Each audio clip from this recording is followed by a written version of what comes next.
이번 시간에는 국제결혼 관련 콘텐츠를 하려고 했으나 남성의 국제결혼 적정 국가들로 보는 동유럽, 중앙아시아, 러시아 등이 전쟁의 소용돌이에 휘말려 있기 때문에 이 콘텐츠는 뒤로 미루겠습니다. 단순히 국제결혼만 하는 게 아니라 이주하는 여성들의 활용까지도 포함하고 있습니다. 이번에는 한국에서 유출되는 인구들, 이민자, 입양 등에 대해 알아보고 간단한 대책도 볼게요.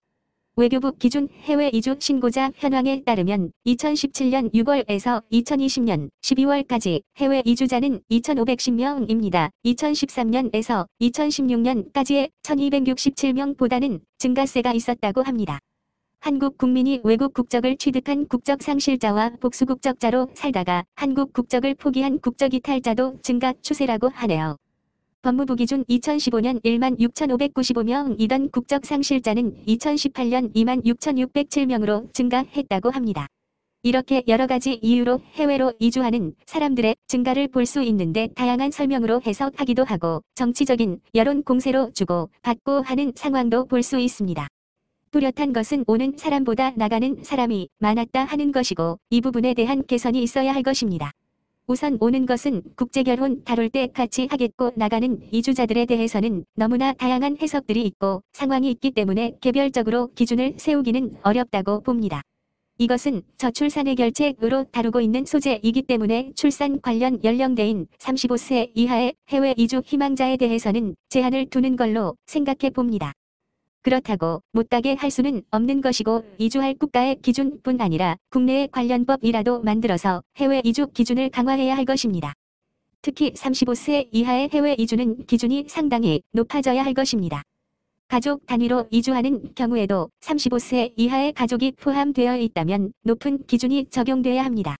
얼마 안 되는 인구 유출이라고 볼 수 있는 해외 이주 인구입니다만 한 명이 소중한 시대입니다. 굳이 이렇게도 해야 한다고 봅니다. 정리하면 35세 이하의 해외 이주 기준을 대폭 상향하자는 겁니다. 해외 입양으로 넘어가겠습니다. 보건복지부 기준 1958년 이후 약 16만 7천여 명을 해외로 입양 보냈다고 합니다. 1970에서 80년대 한국은 아기 수출대국이라는 불명예도 있었습니다. 2000년대 이후 국내 입양이 늘어났으나 여전히 전체 입양의 3분의 2가 해외 입양이 차지합니다. 이런 아이들이 머무는 보호시설은 아동 양육 환경이 매우 열악하다고 합니다.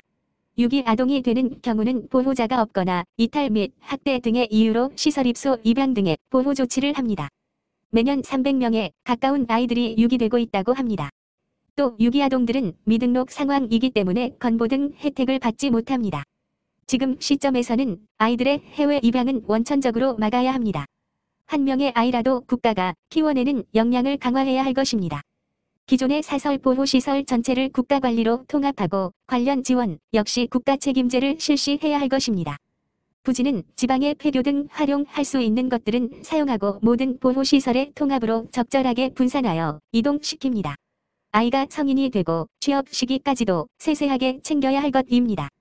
국내 입양은 허용하고 해외 유출은 막아야 합니다.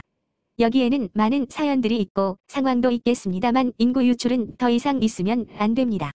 입양의 다양한 문제는 나중에 복지 관련해서 자세히 다루도록 할게요.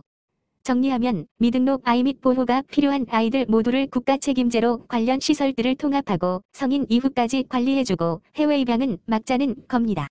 이번 시간에는 인구 유출의 통로 중 하나인 해외 이민과 입양에 대해서 대략 봤습니다. 추가로 젊은 자살자 관련해서도 대책을 보려고 했으나 따로 복지개혁이나 관련 콘텐츠를 다룰 때 추가하도록 할게요. 진짜 장인이 한 땀 한 땀 살펴보듯 국민 한 명 한 명 지켜야 하는 시대입니다.